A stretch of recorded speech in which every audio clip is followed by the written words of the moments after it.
So I was taken out of my day-to-day frequency during this mystical experience I had and put directly into what the frequency of presence feels like. And my initial reaction was that I died. I truly thought that I died. I don't really know how to explain why I thought I died, but it almost was like a relief. Like a relief from any and all problems, not thinking about the past, not thinking about the future. And the dragon showed me this so that they could show me a taste of the frequency that they want me to practice occupying as much as I can practice it, right? So we hear about the spiritual lesson of being present a lot. And many of us believe that we're doing that, right? But I would ask you this: if you feel like you're present, but you're still worrying about problems, like stuff you have coming up, bills, circumstances, work, people, whatever, then your awareness is focused on the future. If you're thinking about things that happened to you, traumas,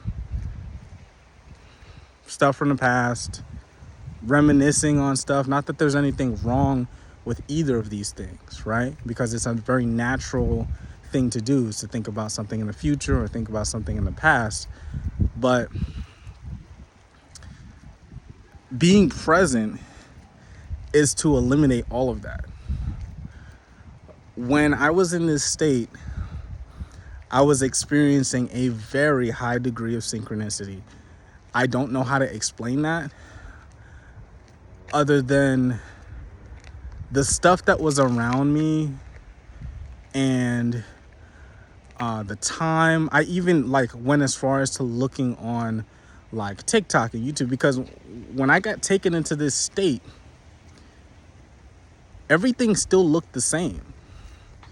And I didn't think, oh, I'm present right now. I thought I'm dead. And in order to not freak me out, they kept everything the same so that I can make this transition easier, right? Because if I died and then I was just floating around in the cosmos, or there's aliens or whatever you see after, this physical experience, I feel like I probably would have freaked out. So it was oh, okay, they're just being gentle on me. They kept me in the same room. Everything is still looking normal. Nothing's different. Don't freak out. You know what I mean? We're going to take our time. Because I had very clear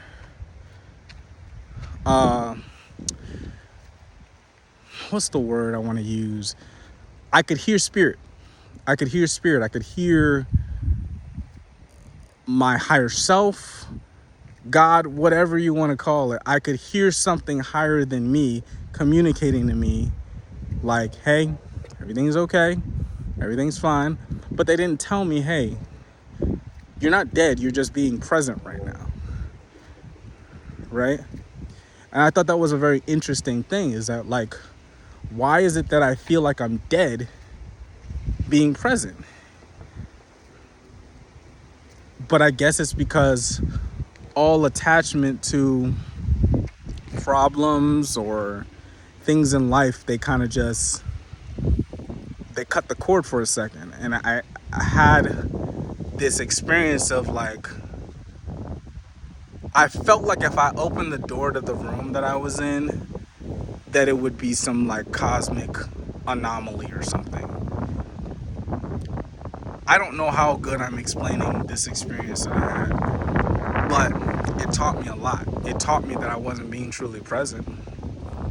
And I've made it, I had a higher understanding of how important being present is because of that experience, right? When you throw a rock in a pond and you see those ripples kind of ripple out, that's how reality works. It's I don't know how to explain it in a way that I'm the rock, or if I'm the pond, or if I'm the connection point between the two, right? But the ripples that are coming out of you are coming from you, and that changes reality. Now, there may feel like there's a time delay, and there may feel like there's not sometimes, but the point is that those ripples, right? Everything that we're seeing around us, this external environment, are the ripples. They're the echo of your frequency. So when you change your frequency, it ripples out and your external environment changes. This is something that they were harping on a lot. Like, we really need you to understand this, because it's like the basics. It's like being in the middle of the ocean and not having a sail, and then realizing that being present gives you a boat and you have a navigation device, and you know which direction to go in. Like, you have choices, you have options.